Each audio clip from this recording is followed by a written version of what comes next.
Hello, everyone. I wanted to share with you some of the insights that I've, unearthed in this study of the global cycles that exist, and then how they relate to each other.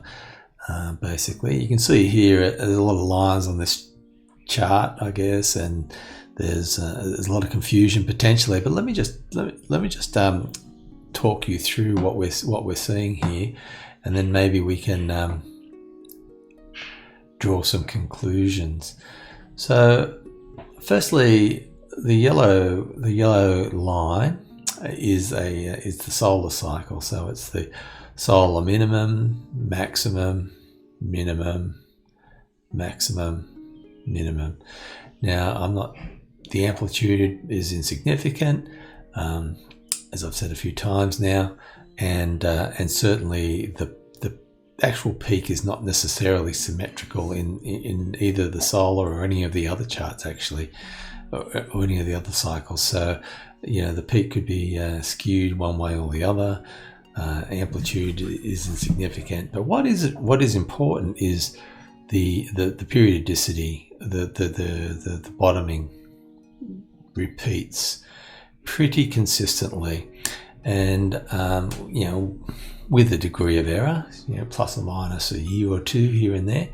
But, there is a periodicity to it. So what I did was place the solar cycle in here based on its alignment to certain dates.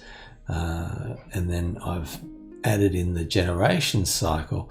So I think I've shown previously anyway in an earlier posting back in January, how I derived, how I tabulated those dates from the different sources, and they come from the authorities, I guess, pretty much on the respective subject matter. So this was the Belgium.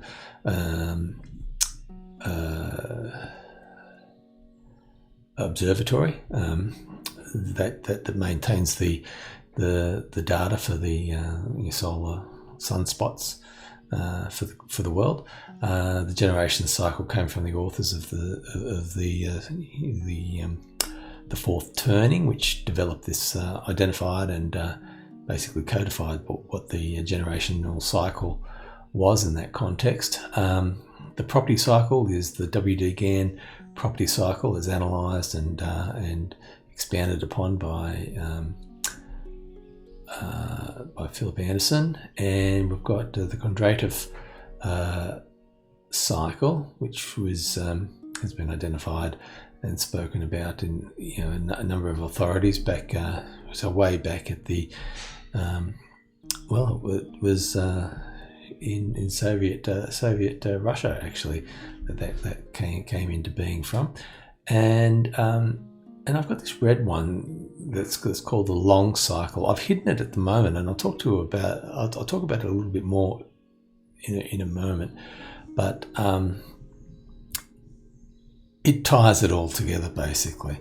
So and it was hidden. It's no one's cycle. It has just been observed by me in this.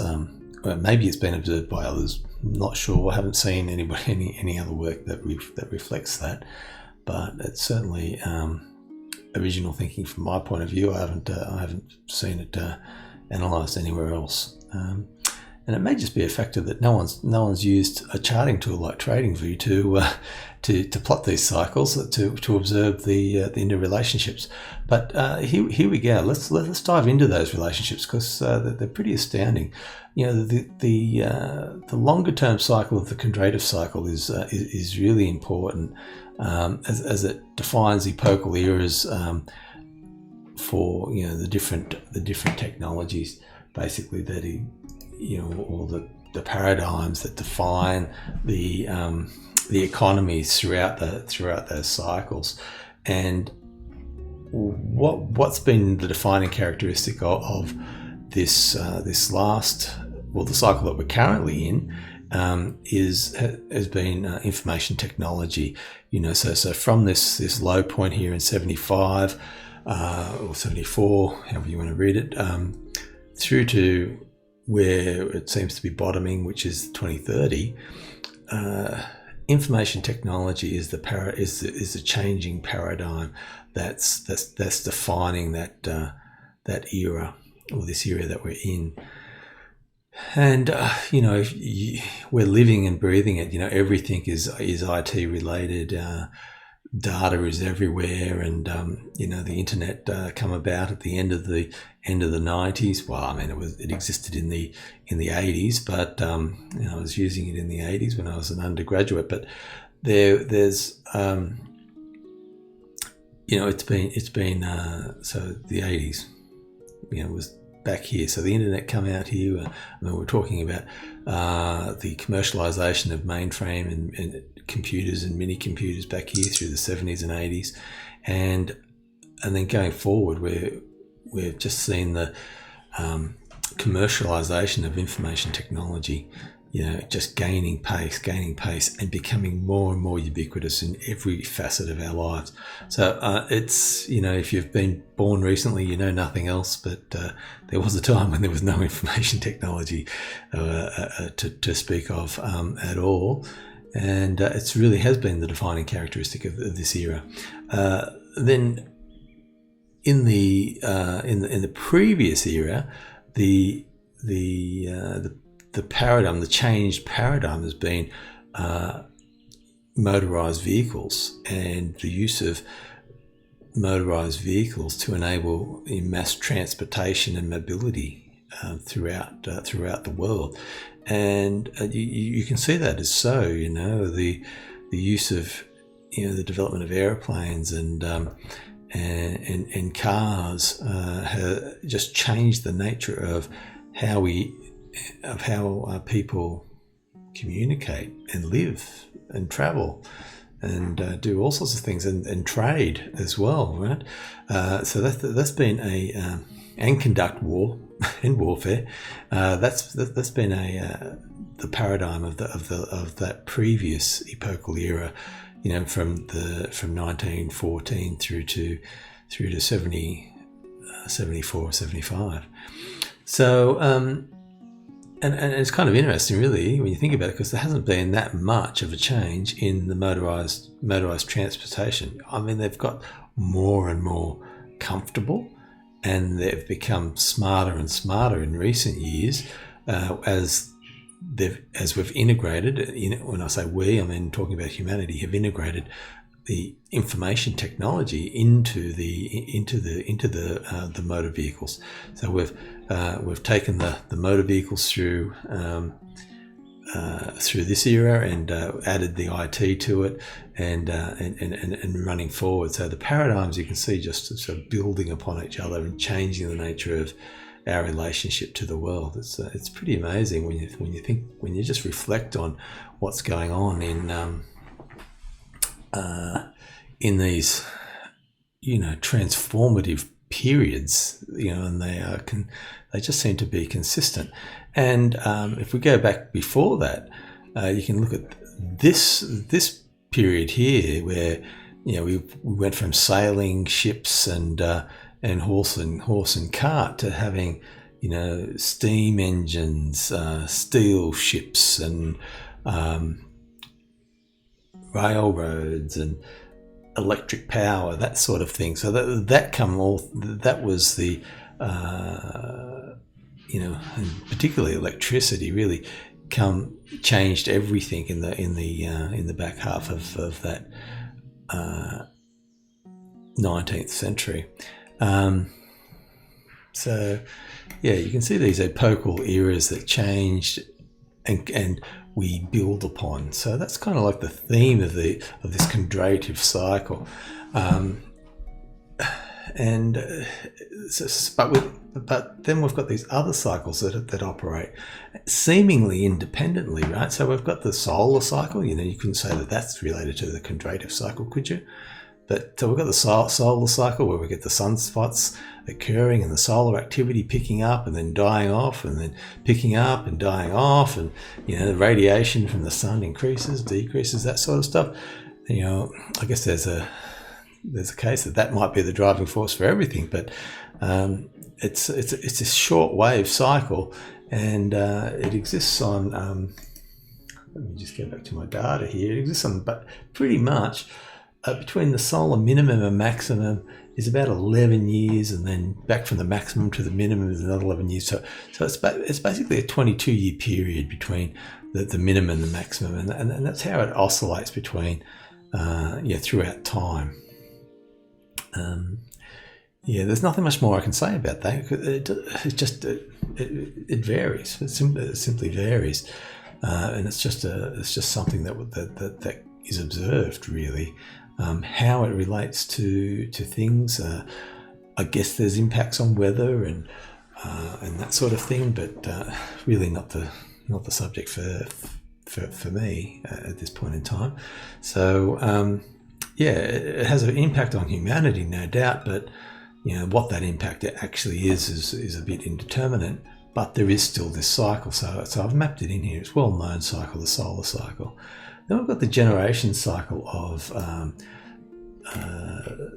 Stauss-Howe that they developed with regards to their research and publication of the fourth turning. They just through their observation, they observed that there were these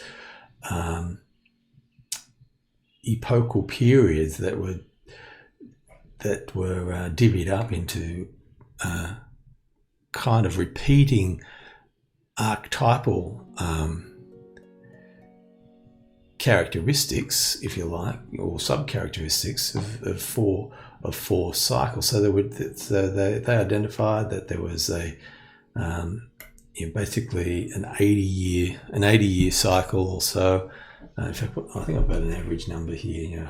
It turns out to be about a 90-year average cycle between the generational change and then all these epochal changes. And then within those epochal changes, there are generational changes that occur where people transition through I guess their relationship to the previous generation, learning and then rejecting the standards of the previous generation, and then basically by the time we get through 4 generations of people being born into the world, the lessons learned and the experiences of the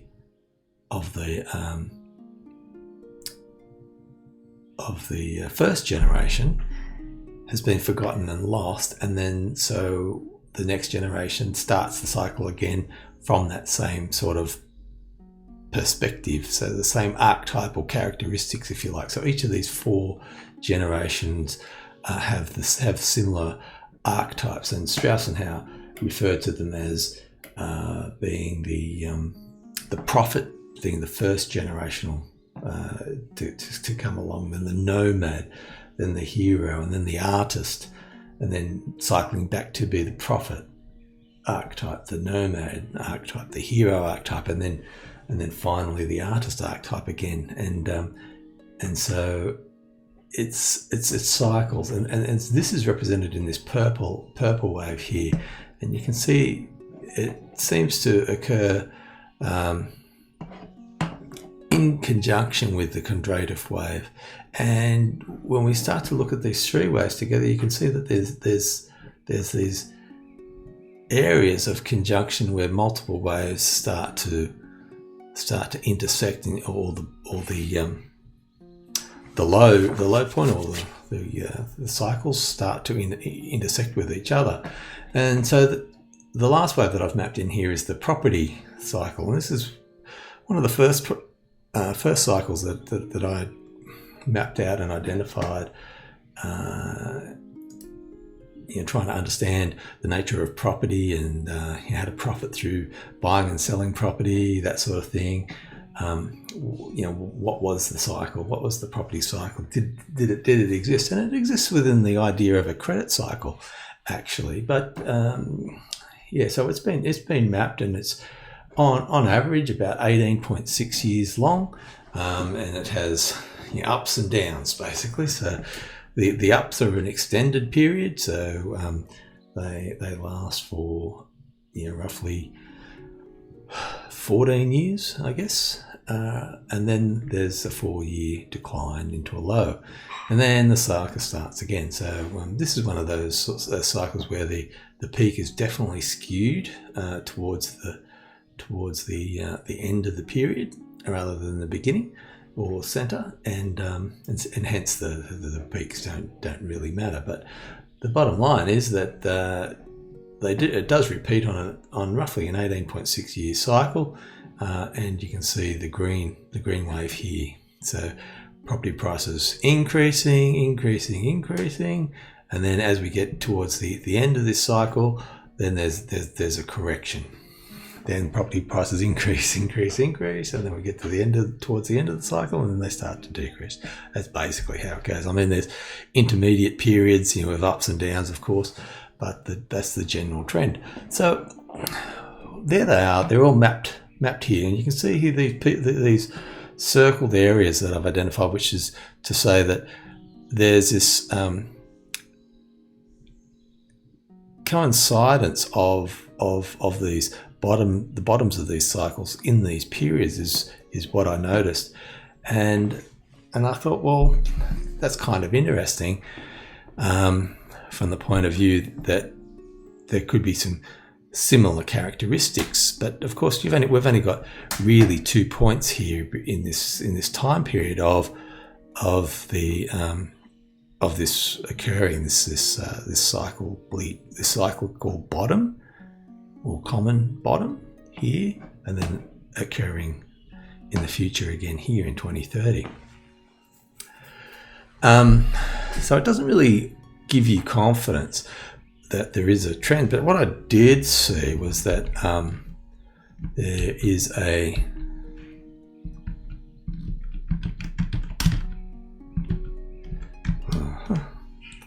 let me get back here to my chart, and I think I can put this.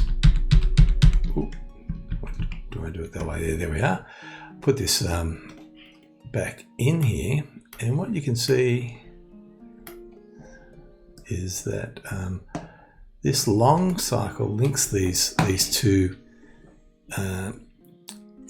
periods of coincidence of these low points of the other 4 cycles. So, and why I say it links, because if these cycles are repetitive, and if they come to a point over this period, then they will come to a point in the future, is what I reasoned.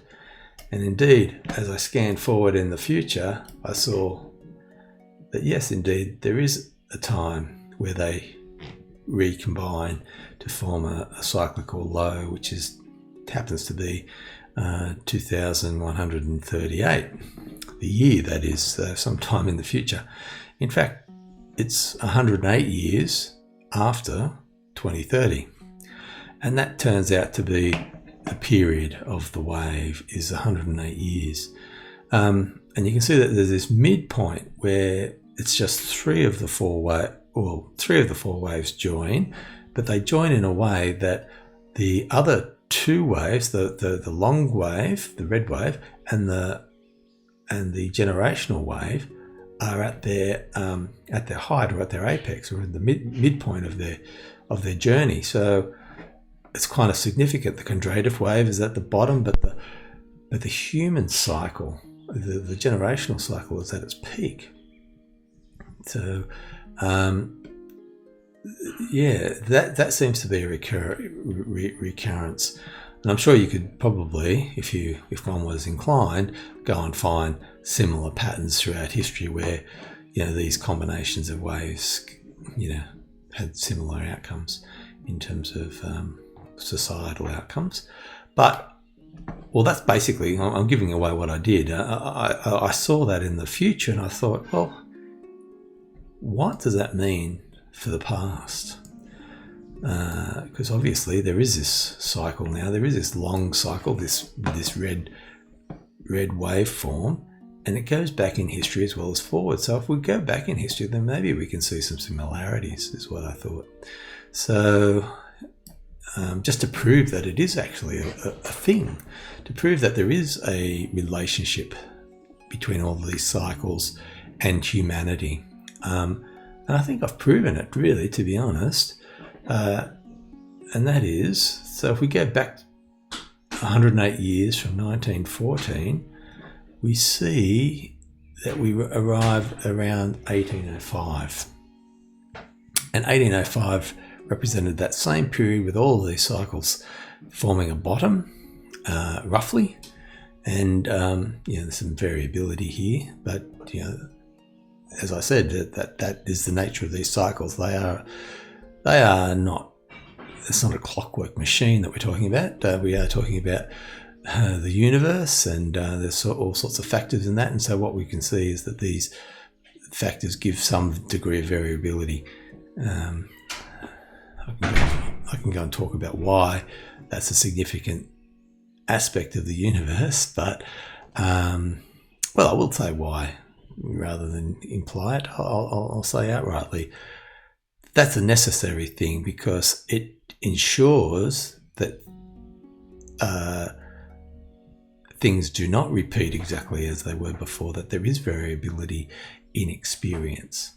So the circumstances, the environment in which consciousness exists would be necessarily different, although similar. So that's what the embedded variability ensures, basically. So 108 years before 1914, we get a similar low, and then halfway there, so 54 years back, we get to see that there is this similar occurrence of a high or a midpoint, where there's these three waves coinciding at a low, while these other two waves are generally rising or at their high. As I said, plus or minus a few years for variability. Okay, so don't get hung up that the generational wave is not precisely on this midpoint of this wave or whatever. It's in the vicinity. So what that outlines is that there is this periodicity, and it goes forward as well as backwards in time. But can we see any similarities? And did a bit of research using the internet to find that indeed, that at the bottom point in this 1805 area, this was fundamentally the ending of the French Revolution a few years beforehand, and the beginning of the Napoleonic Wars across Europe. So certainly a time of massive upheaval across the European area, and a lot of change. And how does that relate to 1914? Well, if you just look at what happened in 1914, some of the things that occurred there was the end of the Ottoman Empire, the end of the Russian Empire or the Russian monarchy, was the end of the Chinese.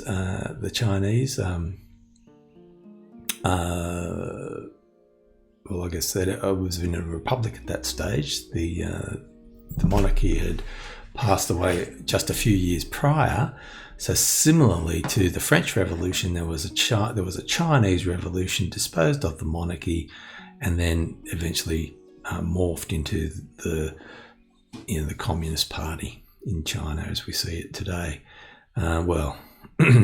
Maybe not as we see it today. Maybe it was a lot worse, or maybe it was better. I don't know. But anyway, it certainly existed. That's when it came into existence. And we saw a similar thing play out here, where the French monarchy was deposed. There was these revolutions underway across France, and then that transitioned into the Napoleonic Wars. And what happened in 1914? We transitioned into the World War One. So, seriously, the similarities are just too obvious, really, to discount. But it doesn't end there, because what's really interesting is that we have this changeover in global reserve currency. Up until let me just confirm when that was. It was actually reserve. The French reserve, or the French had the position of reserve currency up until 1815. So the end of the Napoleonic Wars. It was actually the Battle of Waterloo that ended the Napoleonic Wars and stopped Napoleon and his bellicosity, and also retired the French currency from its position as a reserve currency, and transitioned, as is probably appropriate, one might think, into the British pound being the global reserve currency. So that occurred. You can see this transition to the new global reserve currency at that, through that bottoming period here. And it was a very similar outcome here. The British pound carried on, and it was in 1921 that the US dollar was then adopted as the global reserve currency going forward after this bottoming period, or throughout this bottoming period, really. So what we see is similarities in this coincidence of these cycles in a bottom here and here. So there's two very similar outcomes that occurred. Now, I've got to say again, I haven't heard anybody position this or describe things this way. This is just what's becoming, observable through charting this. And what we can see there is that we have this other period in 2030, in our immediate future. It's 2022 at the moment. This is 8 years in our future, and we can definitely be considered to be in this bottoming phase, right? So yeah, things are.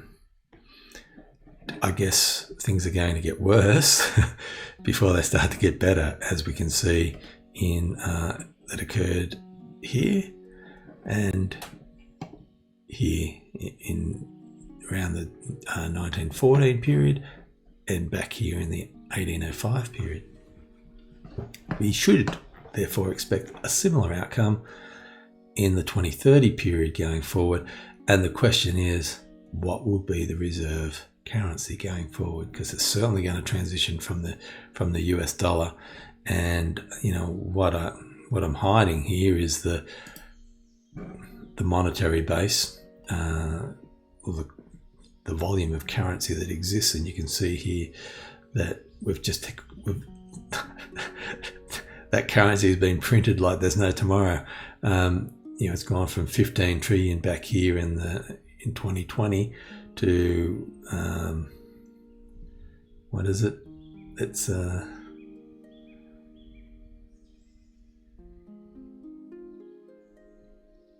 21 trillion, 21.7 trillion, nearly 22 trillion today. So that's just over 2 years, 2020 to 2022. That's been it's more than a 25% increase in the. It's more than a 30%. It's more than a third. It's increased by more than a third in 2 years. So you just can't print currency like that and think that you're going to get away with it. It's just this is what's caused inflation. You wonder what's caused inflation. This is it here. We're printed. Some clowns at the Federal Reserve thought that printing currency like there's no tomorrow from 2020 through to today was a good idea, and flushing it into the economy, and wondering why. And now they're wondering why there's inflation. It's crazy. But the bottom line is that whatever the mechanism, we can anticipate, we can see what's occurring, and anticipate that through the next decade or so, there'll be a transition from the current currency that's used on a global basis to a new currency that's used on a global basis. There's a lot of arguments to say that will be a cryptocurrency, perhaps Bitcoin or something very similar to Bitcoin, and something that doesn't have these counterparty risks to its use. Really, $1 US is there's 33% more US dollars in existence today than there were 2 years ago. Think about that. That's devaluing your currency by a third. Effectively, it's crazy. So your savings would devalue by a third. I mean, that's the counterparty risk I'm talking about. You can't. These unelected officials running these central banks just choose to do that at a whim, and there's no one to stop them. And you can count on that continuing as long as there's no one to stop them. So until someone stops them, and that stopping is an ugly process, as you can see here. We had a global upheaval in 1914. We had a European upheaval, and it was beyond just France, I'm sure. Around 1805. How bad is this upheaval going to be in 2030 to dislodge to change this currency paradigm? It's going to change. It changed from the French. I'm not sure how you pronounce that, livre, to the British pound, from the British pound to the US dollar, and clearly there's you're fighting people who want to maintain control. There's certain privileges with having the reserve currency as your own. So they don't want to give it up quickly, and that's a good segue into this midpoint here. So this midpoint here in in this instance it's 1859 roughly. Coincides with the end of this Opium War. Now, if you do a bit of reading and research about what the Opium War was all about, it was really about the British fighting to maintain currency dominance. So fighting to maintain the value of their pound, and because it was measured in quantities of silver at the time, and to stop to balance the trade between China and England. They were they were selling opium to the Chinese, and terrible thing to be doing, but they were doing it just to balance the trade, so to make sure that they didn't have these unrestrained outflows of their precious metal, silver, that was the basis of global trade, through this time. So they fought to hold that position. It's interesting because you fast forward to this midpoint here, and it occurs in 1975, the midpoint, which coincides with the end of the Vietnam War. In 1859, that was the end of the Opium War, coinciding with the midpoint here. So there's a lot of similarities. So two wars are coming to conclusion in the same time, but there is this period here that's called the London Gold Pool. So the London Gold Pool was again a fight for control over currency dominance, where the currencies were being, the balance of trade was being settled in gold, and people were redeeming their dollars for gold. And to maintain the value of the dollar, the global banks got together to try and balance that trade, or to balance the gold, or balance the value of the dollar, basically against gold by selling off their gold. And that's what the London Gold Pool did. They sold off the gold to maintain the value of the currency in the US dollar. And of course they went broke in 68, I think it was, at the end there. They went broke, and then it was back here in 71, so not long after, there was a total capitulation to disconnect gold from the US dollar, and they floated the US dollar with and made it, just made it an asset on its own, and without any precious metal backing, and that was referred to. That was done by the US President Nixon, who, as it's termed, closed the gold window. So stopped the redeemability of US dollar for gold. That was done in 1971. So, and then, strangely enough, what we see is this.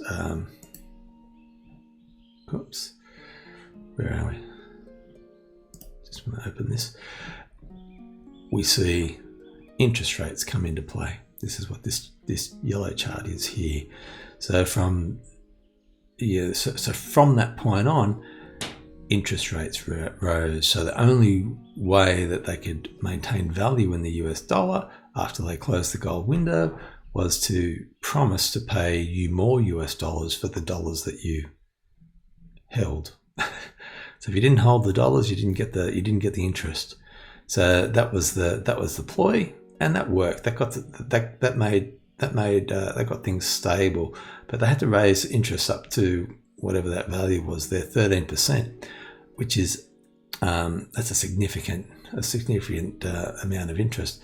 And things stabilized there for a while, and they dropped interest to stimulate the economy, blah blah blah, what they do, and then they were forced to fight inflation. They dropped interest rates and they caused inflation. So surprise, surprise, more credit into the system, people going into debt, prices going higher. So then they had to suppress inflation, didn't they? So then they would get into this interest rate cycle, as they call it, a cycle.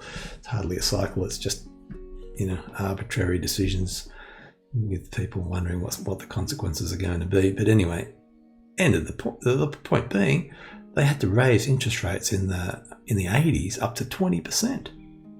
I remember the time. So luckily, my family wasn't in debt at the time, and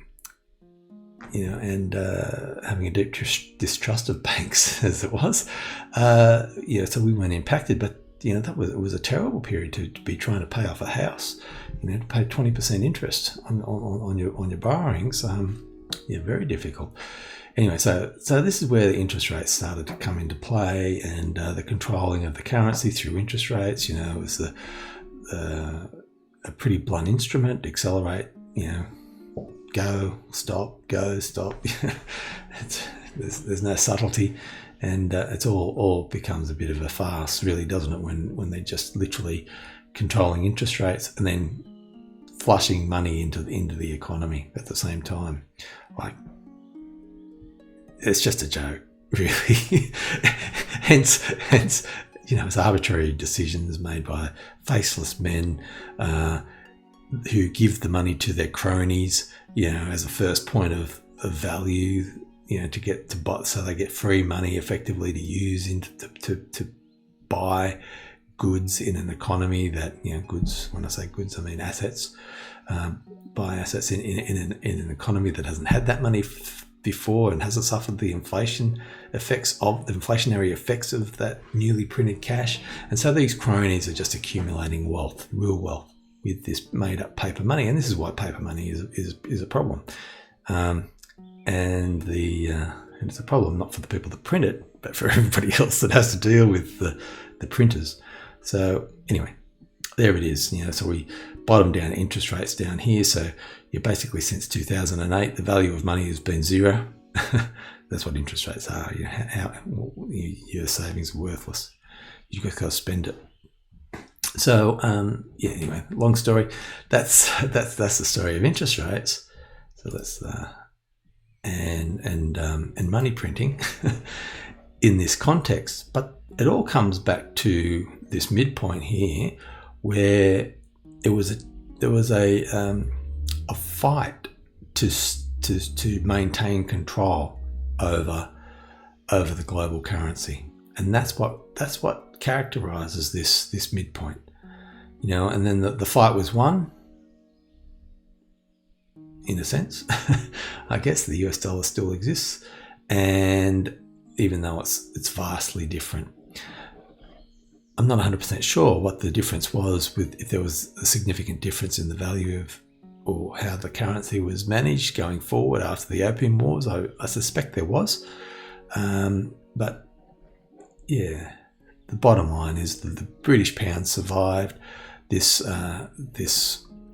climax in 1859 and continued as the reserve currency to the end of this cycle, from which the US dollar picked up the baton and ran, and has survived this climax, this midpoint climax of this cycle, and has continued forward, albeit through interest rate manipulation and currency printing, all the way up until today, really, and looks to potentially continue, although in an ever weakening way, in towards 2030. So for the next 7 or 8 years, as I said, plus or minus a few years either side. That's the degree of accuracy. So what can we expect at this 2030 changeover? Well, we can expect war. We can expect change in the established rule. Okay, so we had the French Revolutions, Napoleonic Wars, back here in the turn of the century in 1805s. 1914, we had this World War One breakout, the Russian Revolution, the communists to take over China, the Ottoman Empire failed. So that was a pretty significant transition, all across the world. The whole world was upended. Eastern Europe, right across Asia, the Middle East. It all, World War One involved every country, and then we went into this changed paradigm, and we saw the advent of information technology throughout that period. So, having been through all of that, hopefully you can see that there's these repeating occurrences of war and currency and reserve currency change at these bottoming points. We're coming up to one in 8 years' time. So all the talk about war and the rumors of war and the concerns around the currency and rising interest rates, just think about bear markets. We're all concerned with this decline into 2030 in one way or another, even though we may be oblivious to it. That all the signs are there that this is what's playing out. And if we talk about it in charting terms or geometric terms, we can say that this is a fractal replay of the past that we're coming up to. It won't be exactly the same, but it may very well be similar in a lot of the overriding characteristics. Beyond that, of course, we could probably not care less, because people who are already alive will not get to see what happens in 2084. But know that there will probably be a a fight to maintain control of the currency, and then a change in the, and that will be derived from a change in consciousness with the heightening of the of this generational cycle, and then we'll see this general decline in towards this next cycle. But like I said, we could probably not care any less about that because we won't be around to experience it. But it does bring us right to this point of what the hell is going on today. This war on terror is not ended. We don't hear about it in the news anymore, but it's still going on. This crazy war on terror. We've got this global financial crisis where it's never been over. They're just still manipulating the currency out of like there is no tomorrow. And, maybe because they realise that, there will be no tomorrow after 2030. They've got nothing to lose. So this puts all that into context. You can see on a planetary scale across history these repeating cycles. I just know that if I'm looking at this, I cannot be the only one who's looked at this. And you think of all those people in the World Economic Forum, World Bank, and the UN and all that sort of stuff that do nothing else but, every 5 minutes every, once a week they'll do some work maybe and have a look at this sort of thing, do this sort of analysis, and surely they would have observed this and know that there's something coming. So yeah, like I said, that they have nothing to lose and they will go for it, and we are seeing them go for it. They're going for it in all manner of ways. This is what this whole COVID pandemic thing, I'm not too sure what your views are, but it's definitely a political beast, isn't it? They're using it, COVID, something that's medical, to beat people over the head with politically, to influence their decisions, to keep them suppressed so they're not out there moving around doing things that they would otherwise be doing. It's just it's a crazy sort of situation, but they really just can't carry on, and it's got to change, and it will change, and we know when it's going to change now. So that's how things are placed, I guess, with this cycle. There are 4 well-defined cycles, well understood, researched, independently identified, and independently existing cycles. I don't know what the relationship is with the property cycle with anything else except for the credit cycle, which is definitely got nothing, or maybe it does have some stuff to do with the generational cycle, but it exists. It was observed independently. The solar cycle observed independently, the Kondratieff cycle observed independently, and yet they all coincide at these low points where there are these epochal changes. So with that, I will leave you to contemplate what the significance of that is to you. Hopefully forewarned is forearmed. We can see the evidence now, is what I would say, of these changes, these cyclical changes, driving global outcomes that will undoubtedly affect each and every one of us. So how you choose to prepare yourself for this event that's coming up is your decision. Here it is in 1914. Here it is in 1805. And here it is in 2030.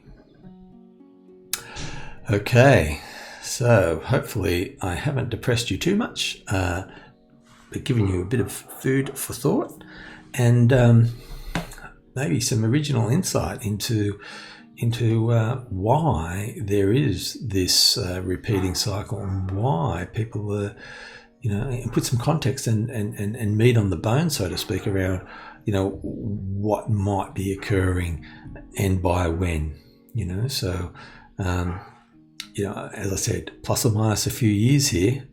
Don't get hung up on 2030 as the exact date and, the 1st of January it's all over kind of thing. No, not what I'm saying. It could be either side of that by some years, but at the same time, if you're not prepared, it'll sneak up on you. So this is the understanding that I need to act, to be honest. So there you have it. Hopefully that was helpful and interesting. I encourage you to provide some feedback if you have any. So thanks very much, and stay safe out there.